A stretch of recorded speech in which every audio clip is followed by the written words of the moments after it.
سلام. د بریالیتوب تور کوچنی کتاب د روبین شرما اثر د ژباړه میراحمد یاد کړی او زه حکمت آریان یې درته وړاندې کوم.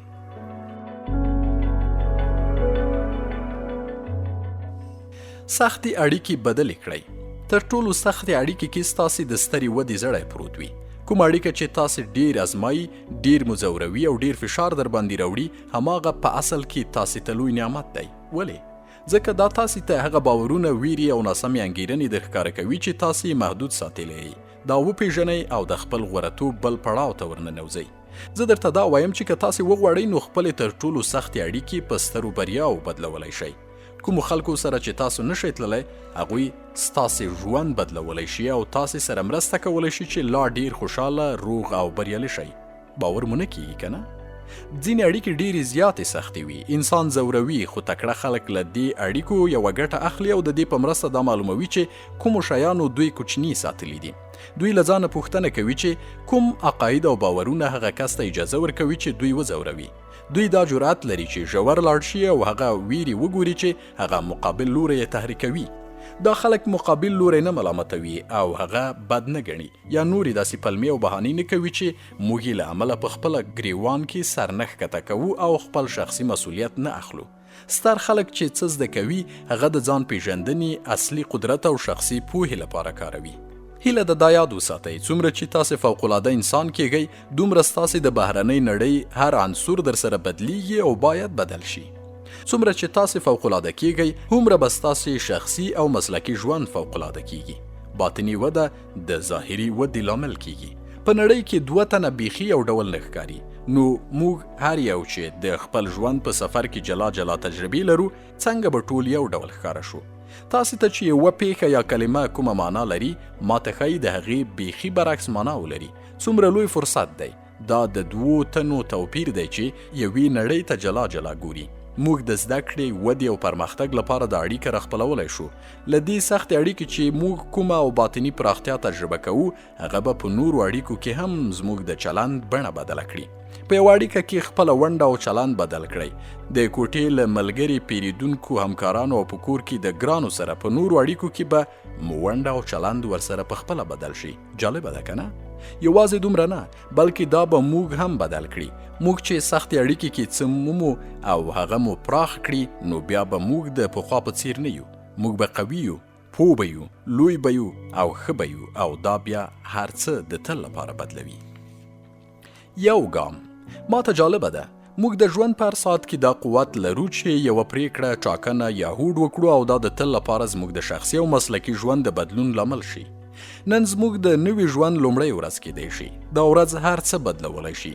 دا ورځ زموږ کوچني کارونه بندولی او موږ هغو لویو فرصتونو ته مخامخ کولی شي چې ژوند یې ارزښت لري. زه چې په دې اړه فکر کوم، زړه مې هوا کوي. رښتیا درته وایم. نو زه تاسې نه یو اسانه پوښتنه کوم. که چیرې تاسې نن یو ګام پورته کړئ او دا ګام ستاسې ټول ژوند بدل کړي، نو کوم ګام به پورته کوئ؟ داسې کوم څرګند ګام به اخلئ چې ستاسې د فکر، احساس او چلند بڼه بدله کړي؟ داسې کوم حرکت به کوئ چې تاسې فوقالعاده او نړۍ سره سیال کړي؟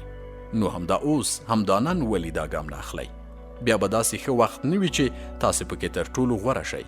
تاسو چې د کومې مشرۍ یا د کوم انسان کېدو خوب ګورئ، هغه ته د رسېدو لپاره، د بدلون راوړلو او ودې کولو لپاره به تر نن بل ښه وخت هیڅکله نه وي.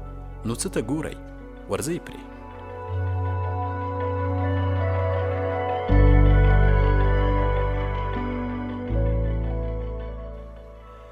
په کاروبار کې دوام او غوړتوب. ما د آی بی ام، فیډیکس او نایک په څیر شرکتونو سره د رهبرۍ په برخه کې کار کړی او د کاروباري ستورو د مشر روزونکي په توګه مې په هغوی کې د ښېګڼو او ځانګړنو د لیدو فرصت موندلی چې دوی یې ښه کړي او د خپل ځان او شخصیت دوام یې پکې موندلی دی. د دوام لپاره د دوی ځینې شخصي تمرینونه دا دي. لومړی، دوی د زده کړې هوس لري. د ځوان پاتې کېدو یو درمل شته او کار هم کوي. دا درمل ټول عمري زده کړه ده. څوک چې ټول عمر زده کړه کوي، ځوان به پاتې کیږي. په کاروبار کې بریالي خلک بېحده کنجکاو او پراخه ذهن لري. دا کار دوی سره مرسته کوي چې د ماشومانو په څیر په تعجب او هیجان ژوند وکړي او د نړۍ په کچه نوښت ته لاسرسی پیدا کړي. همدا د دوی د مسلکي پرمختګ لامل کیږي. دوی دوامداره مطالعه کوي، غږیز کتابونه اوري، دوی چې هر چا سره ویني پر دې پوهیږي چې مقابل لوری تر دوی په یو شي یا ټکي زیات پوهیږي. په دې خاطر دوی د ښو رهبرانو په څیر ښې پوښتنې کوي. په دې چټکې بدلیدونکې نړۍ کې مفکوره د بریالیتوب وسیله ده او زده کړې سره مینه او شوق له تاسې د مفکورو انساني فابریکه سازوي. دویم، دوی وده نه بس کوي.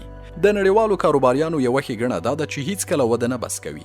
ما په خپل کتاب د بریالیتوب لارښود کې ویلي چې هیڅ شی د بریالیتوب په څیر نه ناکامیږي. بریا زړه راښکونکې ده. دا انسان ځان غواړی یا بې کفایته او زړورولی شي. زیاتره وخت چې یو کس یا سازمان بریالی شي، کومو شیانو چې دې بریا ته رسولی په هغو سترګې پټیږي او پرېښودل کیږي. ښه کاروباریان دا تنده لري چې نن ورځ تر پرونۍ ورځې ډیره ښه کړي. دوی ټول عمر هڅه کوي چې له ټاکلو پولو واوړي. دوی له خپلو ویرو تښتي، خطرونه مني، د خپل ژوند هرې برخې ته وده ورکوي او په دې توګه خپلې شخصي پولې پراخوي.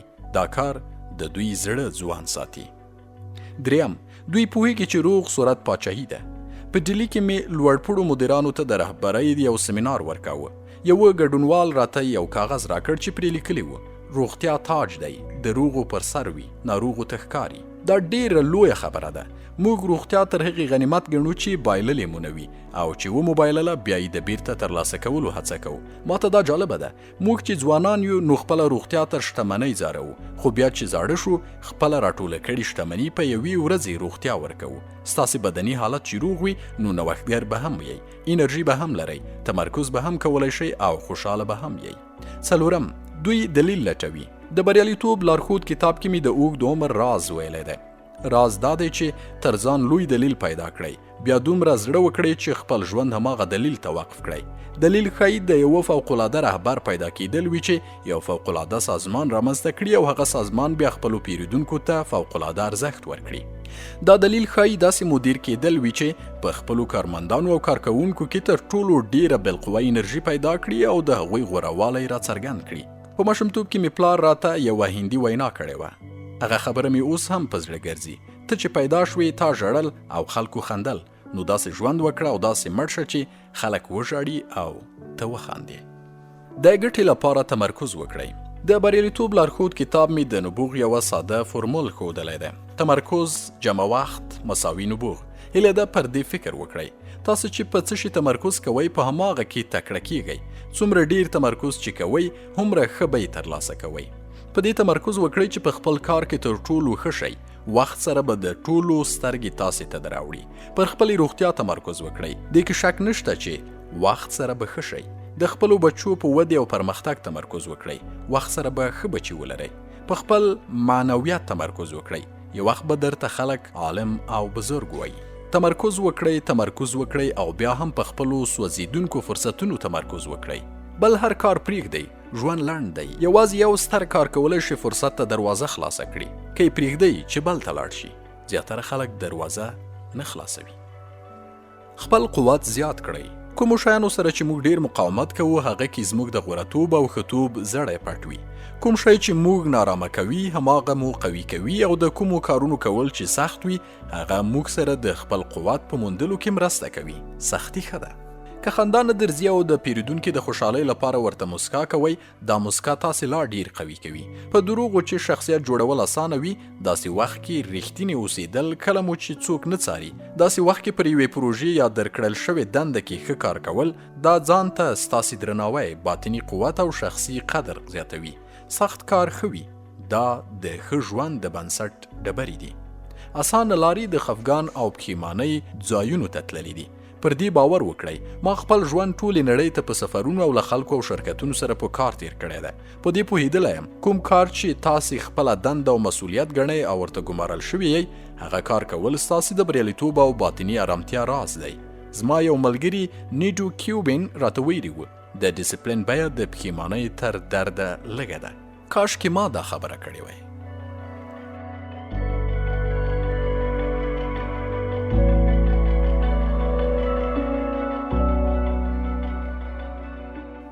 ستاسې منډ څومره دی؟ د هارلی ډیویډسن یوه وینا مې ولوسته. یوه خبره پکې دا وه چې ځان پسې داسې منډ، یعنې د پښو خواب پرېږدئ چې هیڅ څوک یې هم نشي ډکولی. خوښه مې شوه. تاسې څومره لوی ژوند کوئ؟ تاسې څومره لوی ارمانونه لرئ؟ له تاسې څومره فوقالعاده انسان سازیږي او تاسې به په ځان پسې څومره لوی پلونه پرېږدئ. کوم نسلونه چې تاسې تعقیبوي هغوی به پوه شي چې تاسې دلته وئ او خپل منډ مو پرېښی دی. ستر ګام. کوچني قدمونه لوی ګامونه دي. وړې پریکړې د وخت په تېرېدو د سترو پایلو لامل کیږي. کوچني بدلونونه د ستر دوامداره بدلون لامل کیږي. د انقلاب پر ځای کوچني بدلونونه پکار دي. پوهیږم چې په دې پوهیږئ. ماته دا جالبه ده چې ورځني کارونه د راتلونکي فوقالعاده شخصي او مسلکي ژوند پیلامه ده او د ټوپ تخته ده. په راتلونکي ساعت کې چې تاسې یوه پریکړه کوئ دا ستاسې په ژوند کې غوړتوب خواته یو ستر ګام کیدی شي او تاسې تر خپلو خوبونو هم لوړ ځای ته پورته کولی شي. جالبه ده که نه؟ دا شی ټاکنه یا انتخاب بلل کیږي او موږ ټول یې کوو. هو موږ هر یو یې کوو. هره پریکړه مهمه ده. هر عمل عکس العمل لري. موږ چې هر حرکت کوو یوه پایله سازوو او دا زموږ برخلیک ته یوه څپه ورکوي. سهار وختي چې خوب درځي په دې وخت کې له خوبه پاڅېدل یو ستر ګام دی. دا د یوه نوي عادت لامل کیږي چې سهار وختي پاڅېدل یې بولي. سهار کار ته سم فکر، احساس او چلند سره راتګ یو ستر ګام دی. دا یوه نوې باطني لاره پرانیزي چې وړتیا او ښایستګي بولي. خلکو سره خوږ او دروند چلند کول او د هغوی درک کول یو ستر ګام دی چې په تاسې کې به د انسانیت په نوم ورځنی نظم رامنځته کړي. دا کوچني لومړي ګامونه ستاسې ژوند ته یو پیغام لیږي. تاسې بدلون غواړئ او د دې بدلون لپاره د لومړي ګام پورته کولو زړه او جرأت لرئ. لومړی قدم هر وخت سخت وي، ورپسې بیا هر څه اسانه کیږي. قدم په قدم مخکې تلل، بدلون کول او پرمختګ ستاسې کار اسانوي. تاسې پر ځان باوري کیږئ، نوي عادتونو او باطني لارو سره بلدیږئ او ورځ په ورځ درکې څرګند مثبت بدلون او ښه والی راځي.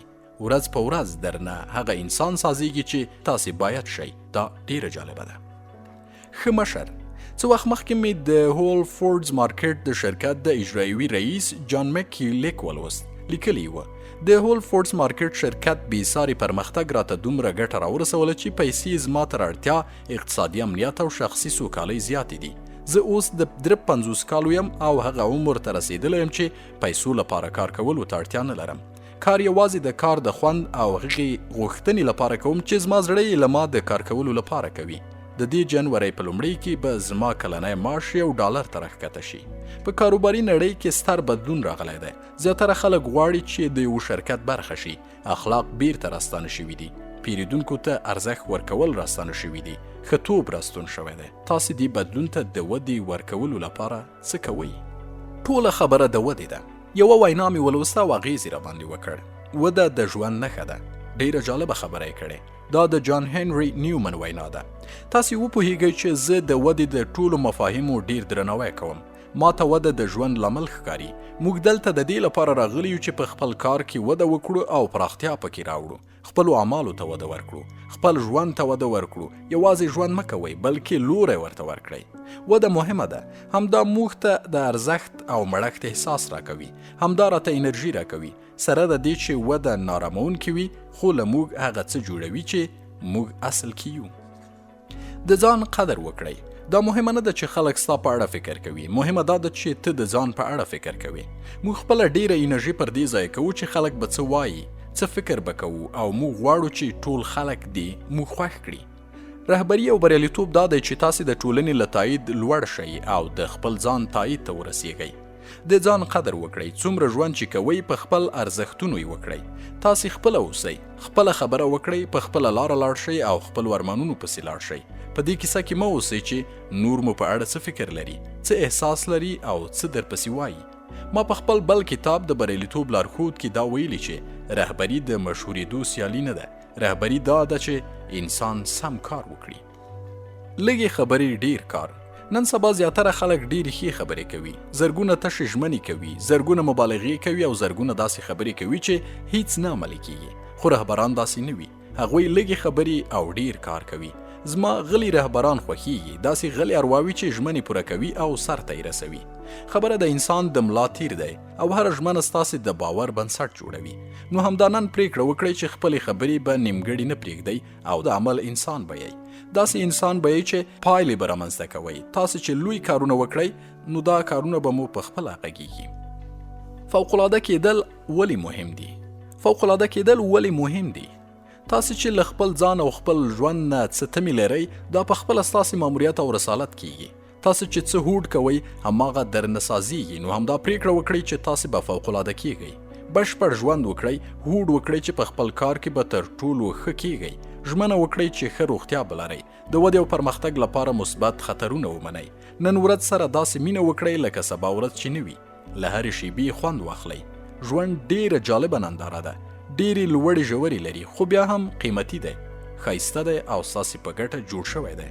نو غیږ ورکړئ.